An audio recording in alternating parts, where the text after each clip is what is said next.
Hello and welcome, everyone. I'm Mr. Sharma. Have you ever wondered why you just can't seem to resist a limited time offer? Or why you feel that little push to buy something when you see it has thousands of five-star reviews? Well, believe it or not, there's a whole science behind that, and it might just be the perfect career for you. This is our Career Spotlight series, where we explore some really exciting and sometimes surprising career paths. The whole idea is to help you figure out what you love before you have to lock in your subjects.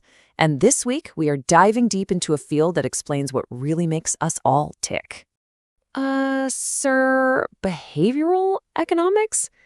That sounds really complicated. It's like you took two totally different subjects and just mashed them together. I'm not sure I get it. Haha, I know, Priya. It definitely sounds like a mouthful. But trust me, it's not as complex as it sounds. In fact, it's all about our everyday life. It's the secret science behind why you might choose one phone over another, or why you find it so hard to stop scrolling through an app. It's all about understanding the hidden forces that guide our choices. Let's break it down. You see, for the longest time, traditional economics assumed that we're all perfectly logical people, almost like robots, always making the best possible decision for ourselves. But behavioral economics knows the real story. We're human. It's this amazing field where psychology and economics come together to understand why we actually do the things we do, because of our feelings, our habits, and what our friends are doing. To make this super clear, just think about the last time you were shopping online. I bet you've seen this happen 100 times. You see this little message pop up?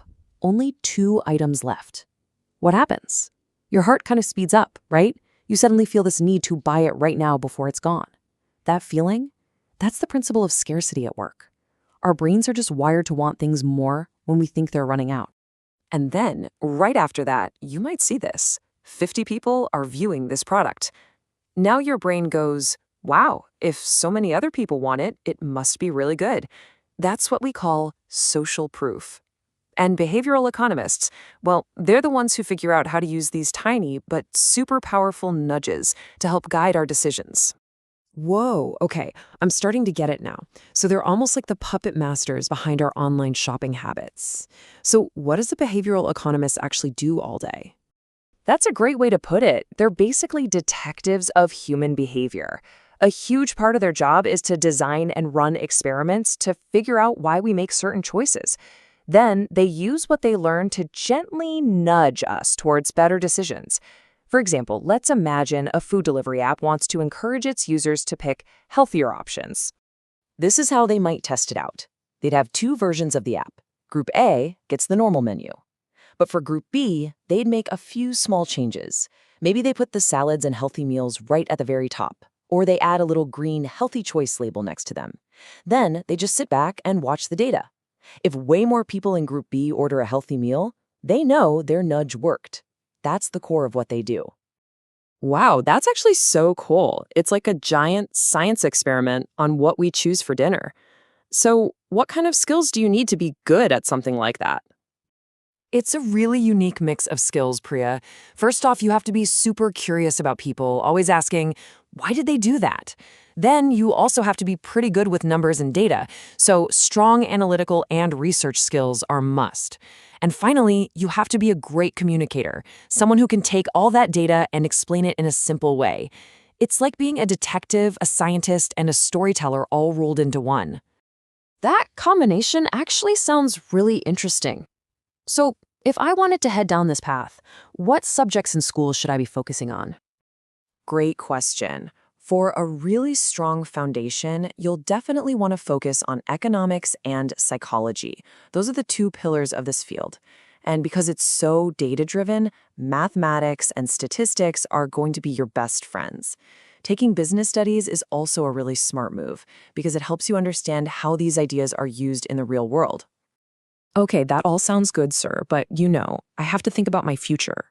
Is this a career that's actually in demand? Will I be able to get a good job? Oh, absolutely. Right now, the demand for people with these skills is just exploding. I mean, think about it. Every big tech company, your Googles, your Netflixes, they need these experts to help design their apps. Banks hire them to help us save money better.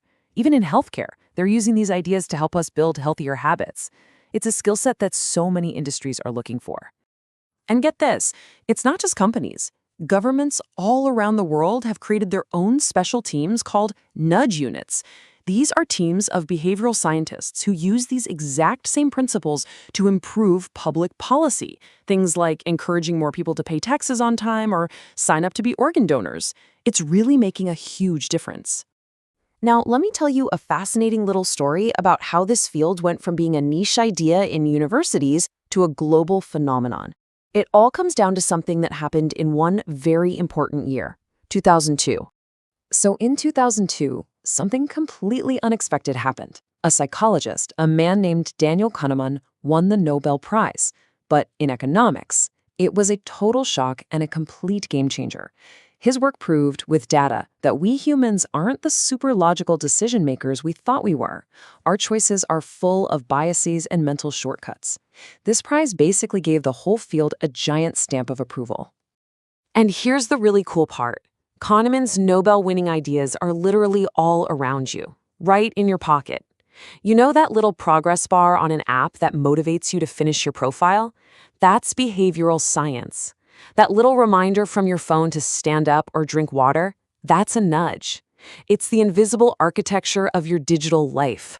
So, to sum it all up, if you're someone who is just fascinated by people, but also enjoys working with data to solve real problems, this could be an absolutely perfect career for you. Wow, sir, I had no idea. This is so much more interesting than just numbers and graphs. I'm really glad to hear that, Priya. And for everyone watching, I'll leave you with a little challenge. Now that you're in on the secret, start looking around. Can you spot the little nudges that are trying to influence your choices every day? They're everywhere, from the supermarket aisle to your social media feed. Once you start to see them, I promise you'll never look at the world in quite the same way again. Thanks for joining us.